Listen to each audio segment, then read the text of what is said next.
Assalamualaikum warahmatullahi wabarakatuh. Jumpa lagi di Septian Revolution.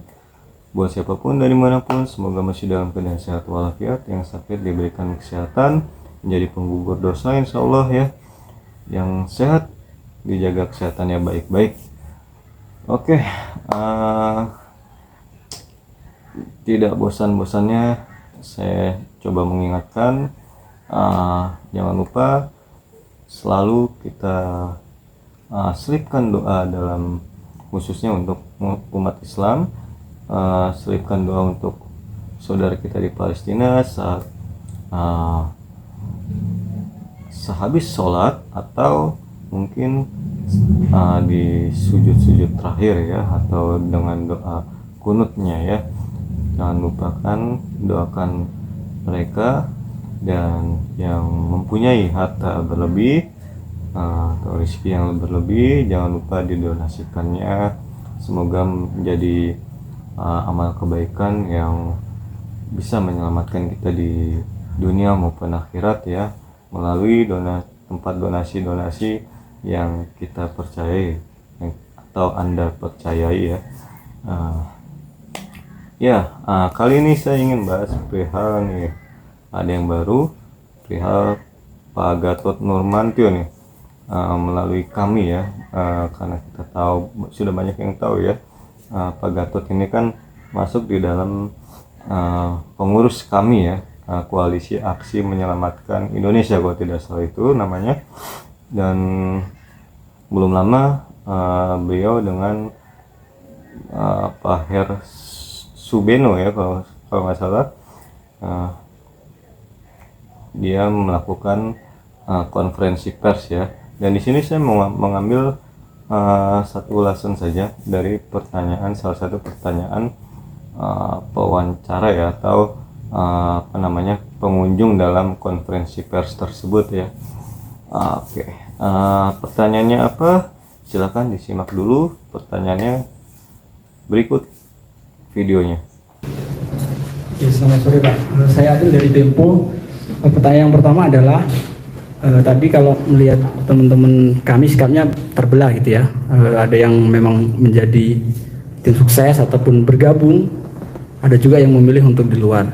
Nah pertanyaannya, apakah dari 3 pasangan calon itu memang tidak mewakili semua kepentingan dari kami?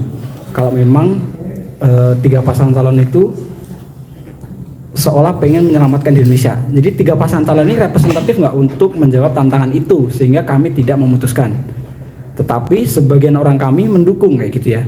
Itu yang pertama. Yang kedua, biar tidak terkesan mengklaim, mungkin Pak Gatot bisa menjelaskan kerusakan yang seperti apa yang tadi disampaikan, bahwa semakin hari semakin rusak.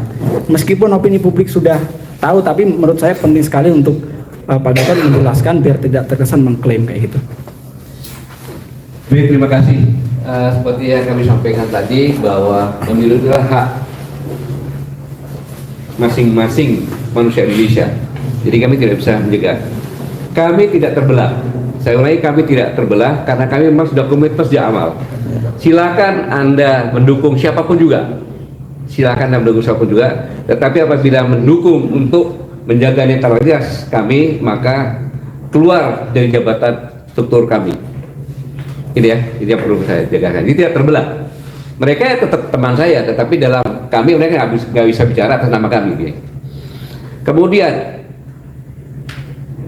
yang kita lihat saat ini, bagaimana moralitas ya, seorang presiden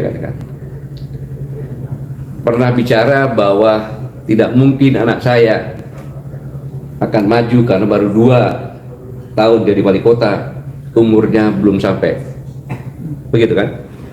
Kemudian Gibran pun menyatakan hal yang sama. Siapa yang memilih saya? Saya baru 2 tahun, saya belum punya pengetahuan.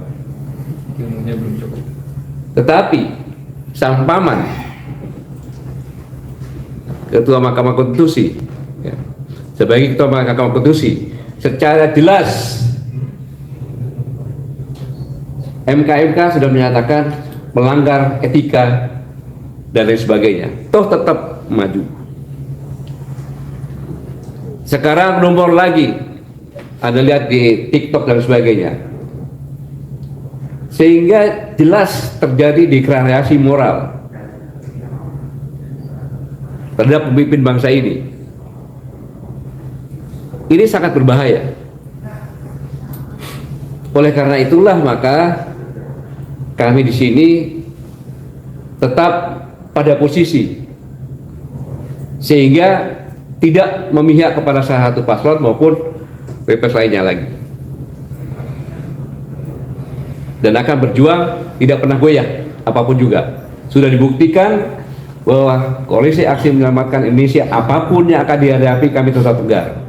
Sudah dibuktikan 3, Dr. Sagada Nenggolan, Jumur Hidayat, Dr. Anton Permana, Edi Mulyadi. 4. Di daerah lagi ada juga di daerah-daerah. Di daerah lagi masih banyak. Yang tersangka ada juga. Yang tersangka. Yang tersangka masih banyak bahkan. Dihadapi dengan senyum.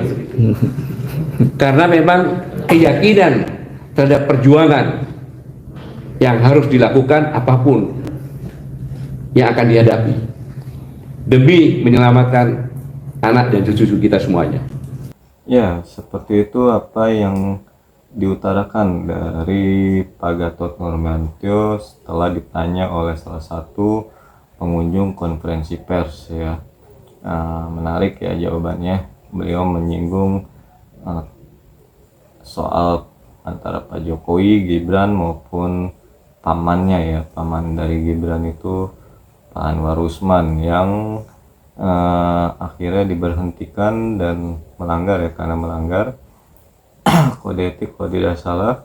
Namun yang anehnya pencalonan Gibran sebagai cawapres, calon wakil presiden dari Pak Prabowo Subianto tetap tidak gugur ya, tidak dianulir. Nah ini anehnya di sini gitu. Di Indonesia ini pokoknya yang aneh-aneh itu ada gitu. Ya seperti itulah di Indonesia saat ini, yang seharusnya ya secara logika sederhana itu kalau memang keputusan atau Pak Anwar Usman sebagai MK yang terdahulu itu memang melanggar dan dipecat, harusnya apapun keputusannya dalam hal-hal yang apalagi hal yang besar gitu ya, itu harusnya gugur gitu. Namun kenapa tetap seperti dipaksakan gitu? Nah ini pertanyaan yang perlu dicermati oleh kita sebagai rakyat Indonesia ini. Ya semoga saja Indonesia ini bisa lebih baik ya ke depannya, mendapatkan pemimpin yang amanah, jujur, tidak khianat, pokoknya baik buat rakyat dan bangsa Indonesia ya, tidak mengekor pada asing dan asing ya, dan tentunya berani untuk ikut serta dalam membebaskan Palestina dari penjajahan. Nah dari hal ini Pak Gatot Nurmantio pun tegas untuk tidak ikut dalam bursa tim ses mungkin ya, tim ses dari salah satu capres maupun cawapres tertentu. Beliau tetap pada di kami Koalisi Aksi Menyelamatkan Indonesia dengan apa ya namanya, tetap mengkritisi siapapun nanti presidennya ya. Semoga saja tetap seperti itu. Kalau memang pada akhirnya beliau pun masuk ke dalam tim dari salah satu capres ya, semoga saja menjadi pejabat yang baik, pejabat yang benar untuk rakyat dan Indonesia, rakyat dan bangsa Indonesia. Kita doakan yang baik untuk bangsa Indonesia, dan sekali lagi jangan lupakan doa dan bantuannya untuk rakyat Palestina. Semoga bermanfaat. Wassalamualaikum warahmatullahi wabarakatuh.